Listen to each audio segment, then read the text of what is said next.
नमस्कार दोस्तों, मुद्दे की बात में आपका स्वागत है। उत्तर प्रदेश में 2027 के विधानसभा चुनावों की दस्तक शुरू हो चुकी है। इसी क्रम में मायावती के खेमे में हमें वापसी की कोशिशें तेज होती हुई नजर आ रही हैं। दरअसल 9 अक्टूबर को लखनऊ में मायावती एक रैली कर रही हैं और इस रैली को इसी तरह से देखा जा रहा है कि ये मायावती की उत्तर प्रदेश की राजनीति में अपना खोया हुआ रसूख वापस पाने की एक कोशिश है। लेकिन तैयारी सिर्फ मायावती और बहुजन समाज पार्टी की नहीं है।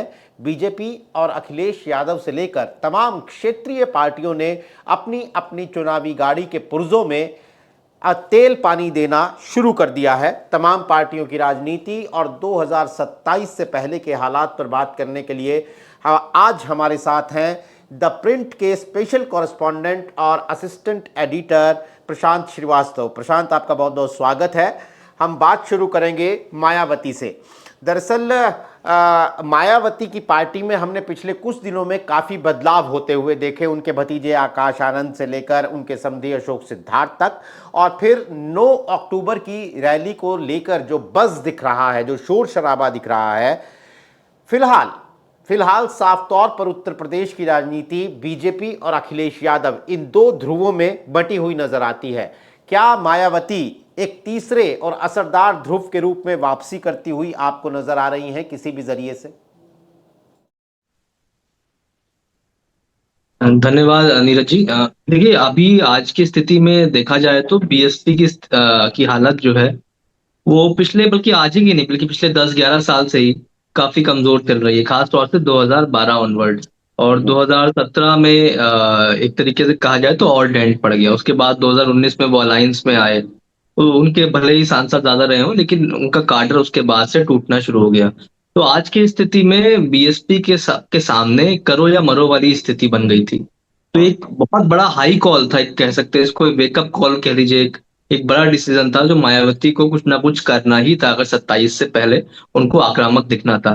जिस हिसाब से पिछले 4 चुनाव रहे, खासतौर से 2024, 2022, 2019 और 2017, यानी लोकसभा और विधानसभा दोनों के मिला के बता रहा हूँ, उन चारों चुनाव में परफॉर्मेंस अच्छा नहीं रहा। 19 में भले 10 सांसद आए हों लेकिन उसको भी बहुत अच्छा परफॉर्मेंस इसलिए नहीं कहा जा सकता क्योंकि उस समय बस जो था वो अलायंस का बहुत ज्यादा था, सीट्स उतनी नहीं पड़ी थी, तो लगातार वोटिंग परसेंटेज जा रहा था। और 2024 के चुनाव ने एक बड़ा डेंट तब दे दिया जब तमाम सर्वेज में ये आया, जो पोस्ट पोल सर्वेज भी आए उसमें भी ये आया कि दलित वोटों का एक बड़ा हिस्सा इंडिया ब्लॉक की तरफ गया।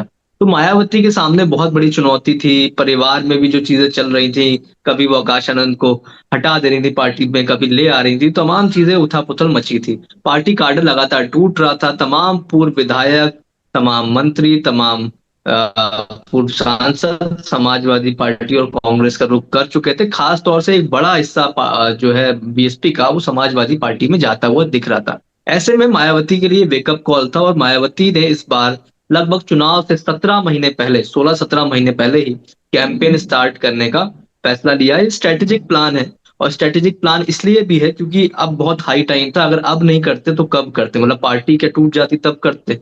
क्योंकि दूसरी तरफ चंद्रशेखर की पार्टी, आजाद समाज पार्टी, भी युवाओं को अपनी तरफ लुभाने में काफी हद तक पूर्वांचल में, मध्य में काफी पश्चिम में, खासतौर से कहूंगा पश्चिम में, मध्य में काफी हद तक कामयाब हो रही थी। तो चैलेंज बढ़ता जा रहा था।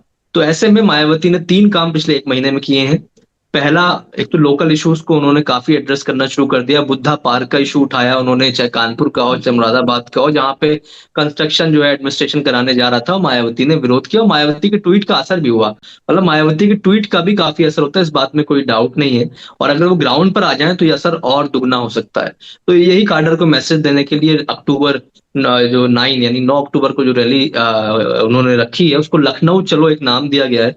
साथ ही में एक थीम भी दी गई है कि नीला गमछा सबको पहन के आना है, और एक यूनिटी का मैसेज बीएसपी काडर को देना है। और तीसरा जो उन्होंने काम पिछले 1 महीने में किया, वो आकाश आनंद को चीफ नेशनल कोऑर्डिनेटर बनाया। उनके जो ससुर हैं वो पूर्व सांसद हैं, अशोक सिद्धार्थ को भी वापस पार्टी में लेके आई, तो पार्टी को एक रीयूनाइट करने का भी प्रयास किया है।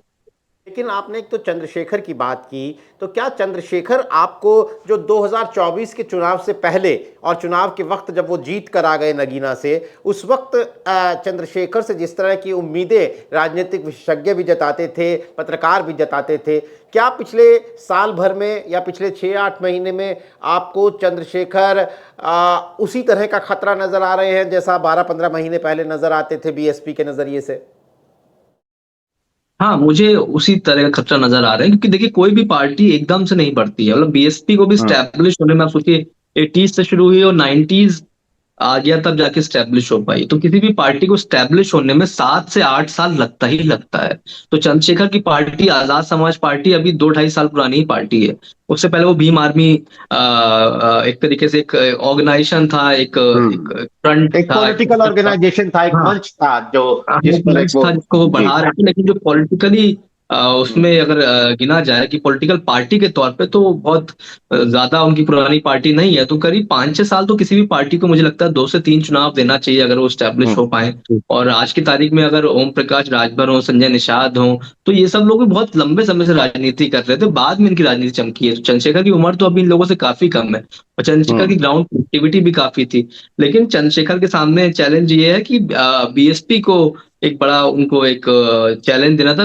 बीएसपी भले ही बीएसपी के पास सिर्फ एक विधायक हो, सांसद एक भी ना हो लोकसभा में, लेकिन 10% वोट अभी भी है। तो चंद्रशेखर के सामने ये सब चैलेंजेस थे। चंद्रशेखर ने लोकसभा चुनाव जीतने के बाद एक उम्मीदें जगा दी तमाम लोगों के दिल में कि वो आगे चल के बीएसपी के लिए और बड़ा खतरा हो सकते हैं। तो निश्चित तौर पे खतरा बढ़ता ही जा रहा था। ग्राउंड पर चंद्रशेखर की एक्टिविटीज लगातार बढ़ रही हैं। भले ही अब आप कह लीजिए कि इतना कवरेज मिले ना मिले या इतना बज़ क्रिएट हो या ना हो, वो एक अलग चीज़ है। लोग आरोप प्रत्यारोप लगाते हैं, कोई ना किसी का ए टीम बताता है, कोई बी टीम बताता है। लेकिन चंद्रशेखर का चैलेंज लगातार मायावती के लिए बढ़ता ही जा रहा था। तो मायावती को ये कॉल लेना पड़ा कि अब ग्राउंड पर ज़्यादा से ज़्यादा लोगों की भीड़ दिखा के एक यूनिटी जो काडर की है उसको दिखाई जाए पहले 9 अक्टूबर को। उसके बाद मेरे सुनने में ये आया है कि ये तो काशीराम स्थल में कार्यक्रम है। अगले साल वो जो कैंपेन शुरू करेंगी वो रमाबाई अंबेडकर मैदान से शुरू कर सकती हैं, ऐसा भी सुनने में आ रहा है। तो वो रैली इससे भी बड़ी रैली एक प्रयास होगा। चुनाव से कुछ महीने पहले होगी वो। तो अभी चुनाव से कुछ महीने पहले का टाइम यानी लगभग 1 साल बाद वो रैली हो सकती है। तो ये जो 1 साल का टाइम अगला है जो बीएसपी के लिए, वो जिले-जिले जाकर मजबूत करना है। हो सकता है बीएसपी सुप्रीमो यानी कि बीएसपी चीफ तमाम जिलों में भी जाकर इस बार रैली करें और पार्टी को यूनाइट करने की कोशिश करें। वैसे तो मायावती की पॉलिटिक्स और उनकी आगे की तैयारियों पर एक लंबी बातचीत आपके साथ हम कर सकते हैं, लेकिन थोड़ा सा हम उत्तर प्रदेश की पॉलिटिक्स के जो दूसरे मुद्दे हैं उन पर भी आपकी राय लेना चाहेंगे। पिछले दिनों एक और खबर जो बहुत सुर्खियों में रही और 1-2 दिन नहीं काफ़ी दिनों तक सुर्खियों में रही, वो थी आरएसएस का छात्र, आरएसएस से एफिलिएटेड छात्र संगठन, जिसे बीजेपी का छात्र संगठन आम जुबान में कह देते हैं, यानी अखिल भारतीय विद्यार्थी परिषद और सरकार के बीच का झगड़ा। अब वो झगड़ा किस वजह से हुआ, किस तरीके से उस झगड़े ने शक्ल अख्तियार की, कुल मिलाकर वो पूरी कहानी है क्या? क्या आपको लगता है कि बीजेपी, जिसकी छवि ये है कि वो तो विपक्षियों को भी बहुत ज़्यादा हावी नहीं होने देती है, उनके अपने घर के ही एक छात्र संगठन ने सरकार की किरकिरी कर दी? निश्चित तौर पे इस मामले में सरकार की किरकिरी हुई है और एक नैरेटिव ये बनाया जा रहा है कि एबीवीपी ने प्रेशर बना दिया और सरकार बैकफुट पर आ गई। और लेकिन कभी मतलब आप उसको अगर सीक्वेंस वाइज देखिए जिस तरीके से लाठीचार्ज हुआ है, आप ये बताइए कौन सी ऐसी पॉलिटिकल पार्टी की सरकार रही हो या और जितनी पॉलिटिकल पार्टीज हैं जिनकी सरकार में उनके स्टूडेंट विंग के स्टूडेंट्स की ऐसे पिटाई कर दी गई हो। क्या समाजवादी पार्टी की सरकार में क्या समाजवादी छात्र सभा के जो वर्कर्स हैं, जो पदाधिकारी हैं, उनको कोई ऐसे पीट सकता है?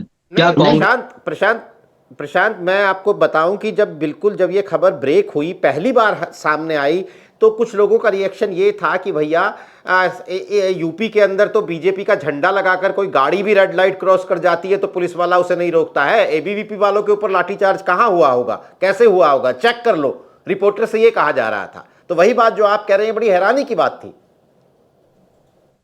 नहीं, मैं इस बात से सहमत नहीं हूँ कि इस बात के और भी इंसिडेंट आए हैं कि बीजेपी वालों पे भी कार्रवाई हुई है। इसी सरकार में कार्रवाई हुई है, बीजेपी के वर्कर्स पे भी कार्रवाई हुई है।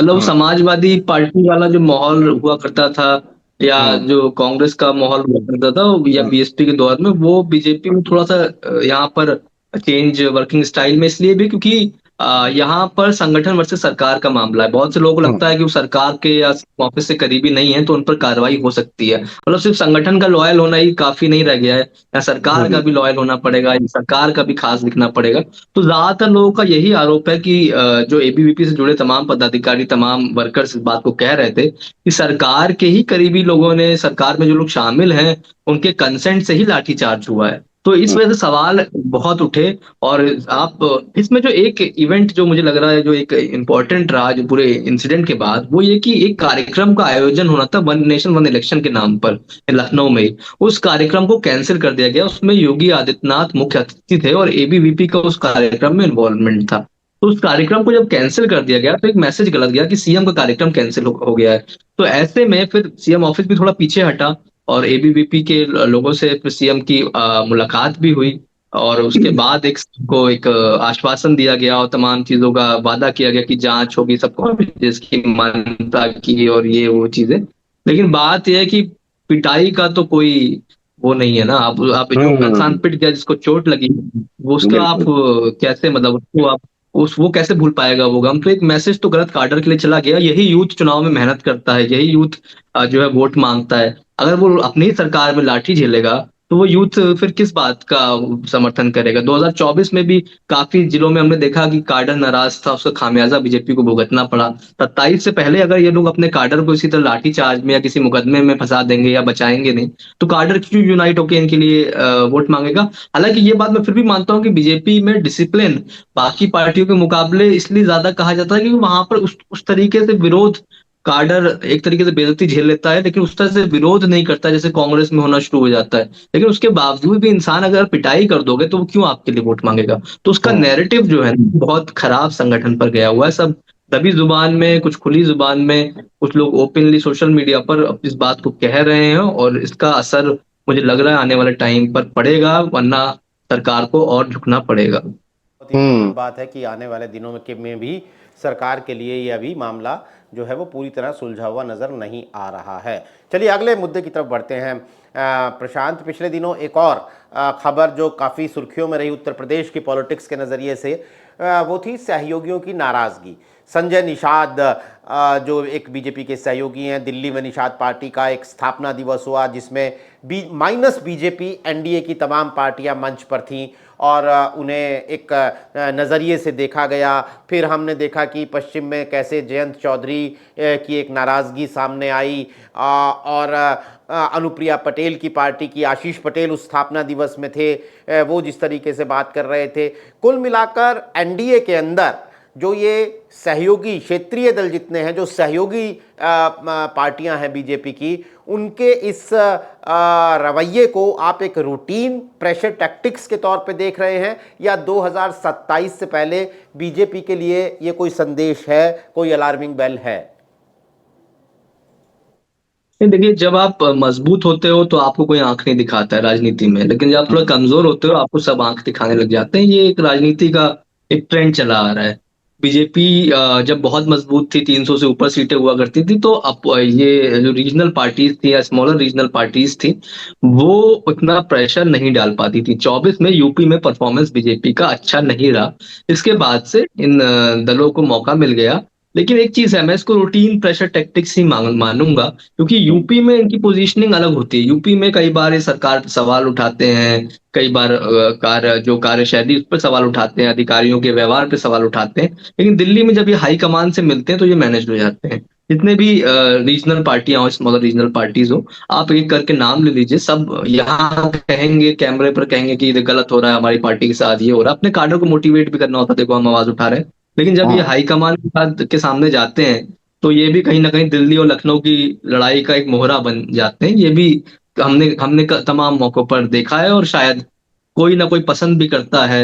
अगर ये लोग यूपी में आके ऐसा सरकार पे सवाल उठाते हैं तो ऊपर से कहीं ना कहीं इन लोग को बैकअप भी मिलता है। आप इन लोग के शब्दों का चयन देखिए, आप जो भी इन लोग के पोस्ट आते हैं या जब भी बयान होते हैं, तो इसमें क्या रहता है कि थोड़ा प्रेशर टैक्टिक्स, इसमें दो फायदे हैं। एक तो ये लोग किसी के इशारे पर बहुत कुछ कह जाते हैं, कर देते हैं, बयान दे देते हैं। दूसरा, एक भाव भी अपना बढ़ाते रहते हैं कि देखिए हमने ये किया आपके लिए, सीधे सरकार से पंगा ले लिया, अब हमें 5 की बजाय 7 सीटें दे दीजिए, 8 की बजाय 10 सीटें दे दीजिए। तो एक तरीके से एक मोल भाव का भी इनका चलता रहता है। अगर किसी को वाकई इतनी दिक्कत है तो इस्तीफा दे दें, मतलब ऑप्शन के पास है बाहर जाने का, लेकिन कोई इस्तीफा राजनीति में सत्ता में में होकर इस्तीफा बहुत ही कम लोग दे पाते हैं। और स्मॉलर पार्टीज के लिए, रीजनल पार्टीज के लिए सत्ता में रहना आवश्यक भी हो जाता है, क्योंकि अगर अगर संसाधन कैसे फिर जुटेंगे अगर उनको अपनी पार्टी को बढ़ाना होगा। तो मुझे नहीं ध्यान है पिछले कुछ दिनों में किसी ने पार्टी ने ऐसे इस्तीफा दे दिया। हाँ, राजभर जी एक बार ऐसा कर चुके हैं, लेकिन जब उनको रियलाइज हो गया कि सत्ता अभी इधर ही है तो फिर वो वापस आ गए। राजनीति में तो सब टेम्परेरी है, यहाँ पर कोई भी लॉन्ग टर्म दुश्मन और दोस्त नहीं होता। आज इन लोग को इधर फायदा मिल रहा है तो इधर है, कल को देखेंगे कि मामला बिगड़ रहा है 27 में, अगर ऐसा इनको लगेगा, अगर ऐसा कि माहौल बदल रहा है तो ये उधर बातचीत करना शुरू कर देंगे। ये तो राजनीति में है ही। स्मॉलर रीजनल पार्टीज के लिए तो यही एक ट्रेंड पिछले 15-20 साल से चला आ रहा है कि जिधर सत्ता हो आप उधर निकल लीजिए।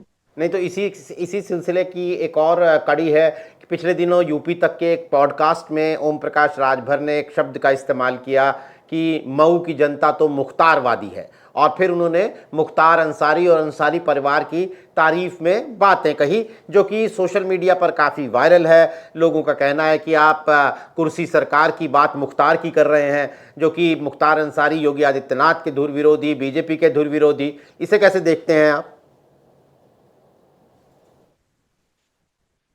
नहीं, अब देखिए राजभर जी तो आप देखिए नोटिस किए होंगे, राजभर जी जो है वो मतलब कहते कहते हंसते भी मुस्कुराते भी हैं। तो वो जानते हैं कि वो जो कह रहे हैं उसका कौन सा पार्ट चलेगा, मतलब he knows what he is saying, और उसका कौन सा पार्ट मीडिया में प्ले होगा, क्यों होगा, उसकी उनकी पूरी स्ट्रेटेजी बड़ी क्लियर है। मतलब बीजेपी के तमाम सहयोगी दलों में अगर एक नेता ऐसा है जिसको पता है उसको कल क्या हेडलाइन चलवानी है या वो क्या बोलेगा तो हेडलाइन बन जाएगी, वो ओम प्रकाश राजभर है। मतलब संजय निषाद भी मुखर रहते हैं, सरकार के खिलाफ बोल देते हैं, अनुप्रिया पटेल भी बोल देती हैं, जयंत चौधरी इतना नहीं बोलते हैं, वो दबी जुबान में कुछ कहते हैं अगर कभी कहते हैं तो। लेकिन ओम प्रकाश राजभर को पता है कि उनकी पॉलिटिक्स इसी से चलनी है, तो वो अक्सर ये सब कहते रहते हैं, लेकिन इससे कुछ होना नहीं है। आखिरी में बीजेपी संगठन ही डिसाइड करता है टिकट में, चुनाव में किसको लड़ना है। उनकी तारीफ से मुझे नहीं लगता कि कुछ वहां पर बहुत फर्क पड़ने वाला है। हम्म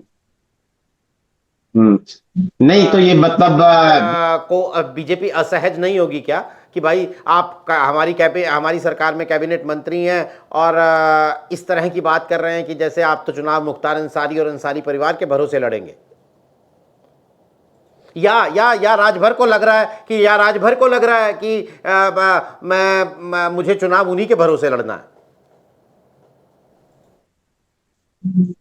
नहीं, असहज तो बीजेपी तमाम बयानों से होती है उनकी, है ना, तो असहजता से बहुत फर्क नहीं पड़ता, क्योंकि अब सब जान गए। अब आप एक ही चीज बार बार रिपीटेडली करोगे तो इंसान आपकी स्ट्रेटेजी समझ जाएगा। तो मुझे नहीं लगता कि ये बहुत ज्यादा मैटर करेगा उनका अंसारी परिवार की तारीफ करना, कि भाई वो भी चाहते हैं कि भाई क्यों, जब मऊ की राजनीति उन्हें करनी है, गाजीपुर की राजनीति उन्हें करनी है, तो क्यों उस परिवार से पंगा लेके राजनीति करें, है ना। तो वो भी नहीं चाहेंगे, वो चाहे इधर रहें चाहे उधर रहें। और तमाम सहयोग भी रहता है इन सब परिवारों का रीजनल पार्टीज को। तो इस वजह से मुझे नहीं लगता कि वो बहुत ज्यादा अगेंस्ट में बीजेपी के बाकी नेता बयान दे सकते हैं, लेकिन ओम प्रकाश राजभर नहीं देंगे बयान। चलिए पूर्वांचल की बात कर रहे हैं तो हम एक समाजवादी पार्टी की विधायक रागिनी सोनकर के एक बयान की भी बात कर लेते हैं। हाल में उन्होंने एक जनसभा में लोगों को संबोधित करते हुए कहा कि मैं तो निषादों की बहू हूँ। तो अब वो अपने आप को दलित की बेटी, निषाद की बहू बता रही हैं। तो क्या अखिलेश यादव, बीजेपी अपने जो सहयोगी दलों को पीडीए के खिलाफ एक दीवार के तौर पे खड़ा करती है, तो क्या ये इसे इस तरह से देखा जाए क्या कि अखिलेश यादव अब उसके कॉर्नर कट कर रहे हैं, उसके कोने जो वो काटने की कोशिश कर रहे हैं? निषाद की बहू रागिनी सोनकर खुद को बता रही हैं, तो संजय निषाद खेमे में किसी तरह की चिंता है? नहीं, अब ये कहीं मैं देख रहा था किसी ने स्टोरी चला दी कि संजय निषाद के खेमे में कोई चिंता है। इसमें कोई किसी के बयान से कोई चिंता नहीं है। वो अपने आप को, उन्होंने जो प्रोजेक्ट किया बहुत ही टेक्निकली, एक तरीके से कहा जाए तो बहुत अच्छे से उन्होंने प्रोजेक्ट किया। उन्होंने फैक्चुअली सही बात कही, जो जहां तक मेरी जानकारी है उनकी शादी जो है वो जो है वो बिंद समाज, निषाद समाज में ही हुई है, और उड़ीसा का परिवार है शायद वो।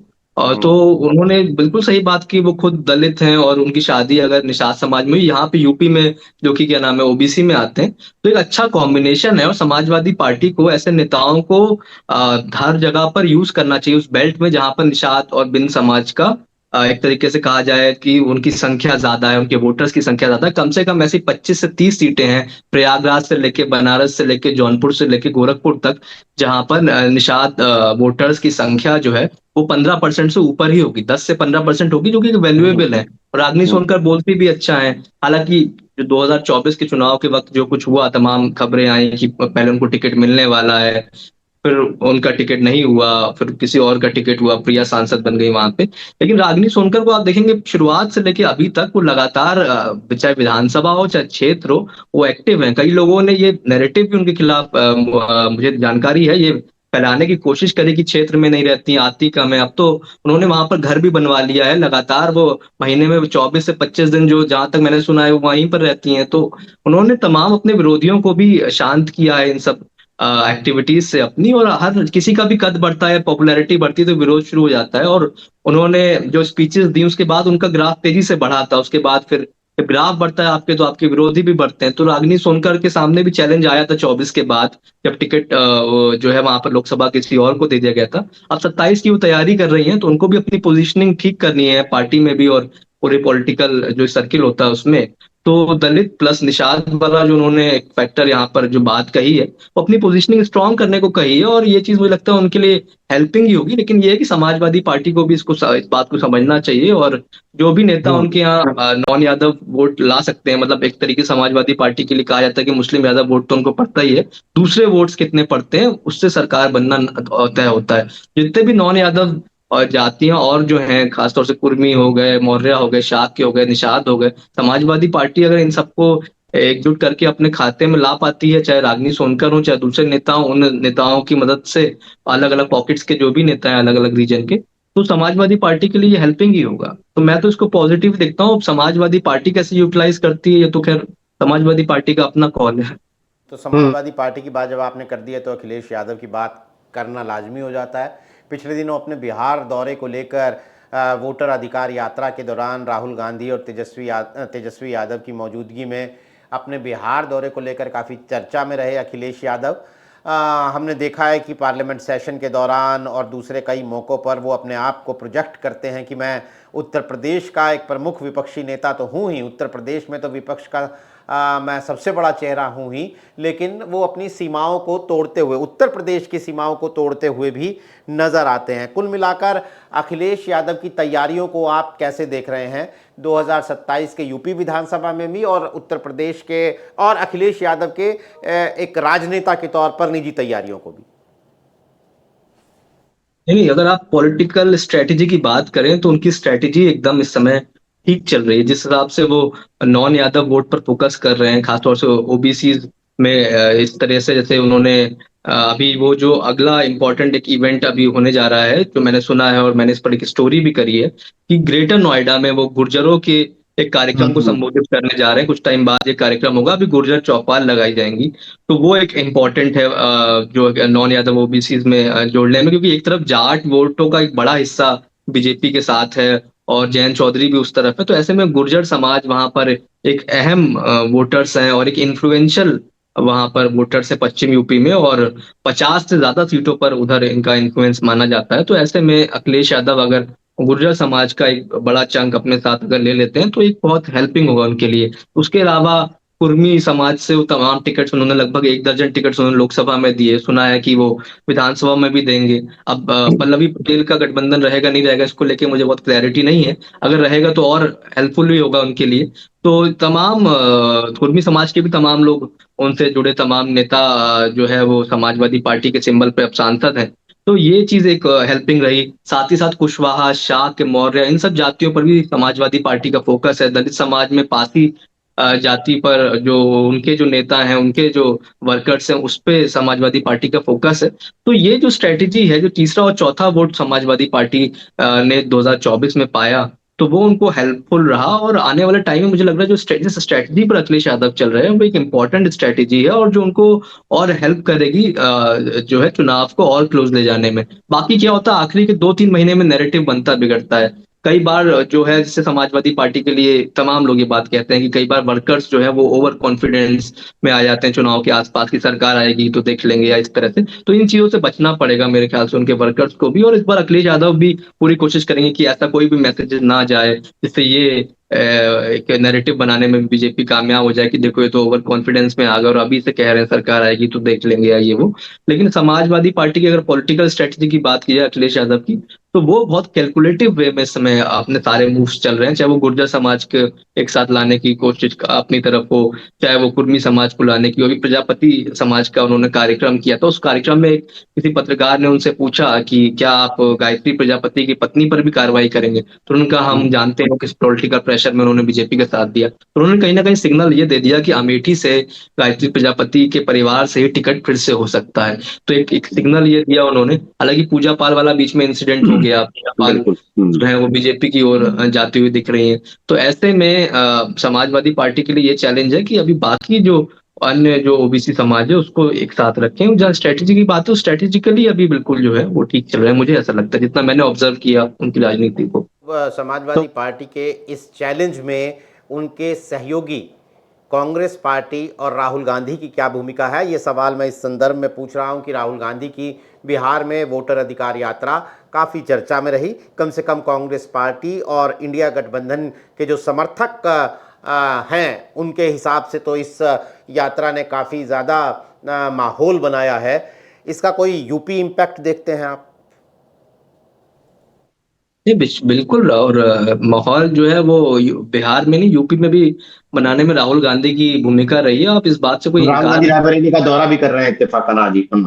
हाँ 2 दिन का उनका रायबरेली अमेठी का 2 दिन का उनका दौरा है और कांग्रेस के वर्कर निश्चित तौर पे चाहता है कि राहुल गांधी यहाँ पर एक्टिव हो। राहुल गांधी और प्रियंका गांधी दोनों एक्टिव हो क्योंकि 2024 में कांग्रेस के 6 सांसद आ गए उसके बाद 2025 आ गया है लेकिन कांग्रेस की एक्टिविटीज को अभी यहाँ धार नहीं मिली है।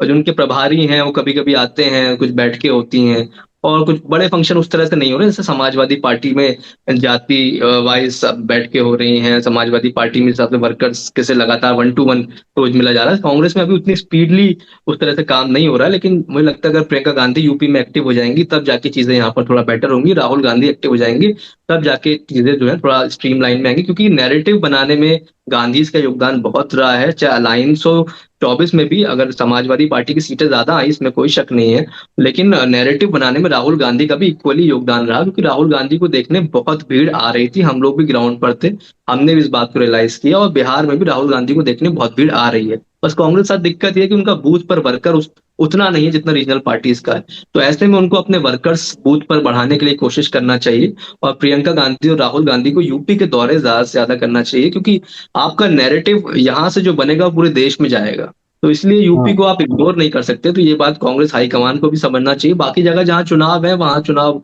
जो जिन पार्टियों को लड़ना है और जो लोकल कार्डर है वो लड़ेगा ही इनको भी जाते रहना चाहिए लेकिन एक बड़ा मैसेजिंग जो जाता है वो यूपी से ही जाता है। चाहे भाई यूपी की यही तो बात है कि नरेंद्र मोदी हो चाहे राहुल गांधी हो सबको चुनाव लड़ने तो यूपी ही होता है। तो यूपी को आप इग्नोर नहीं कर सकते। गांधी को भी बात समझना चाहिए और यूपी में जल्दी से जल्दी एक्टिव होना चाहिए। बिल्कुल।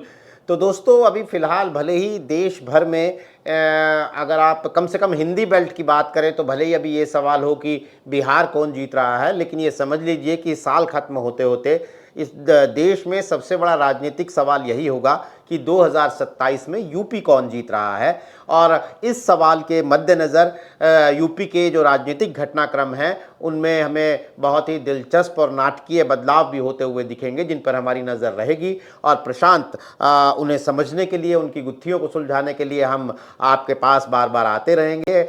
आज हमारे साथ आपने इस कार्यक्रम में शिरकत की आपका बहुत बहुत शुक्रिया। तमाम दर्शकों का आभार। आज के लिए नमस्कार।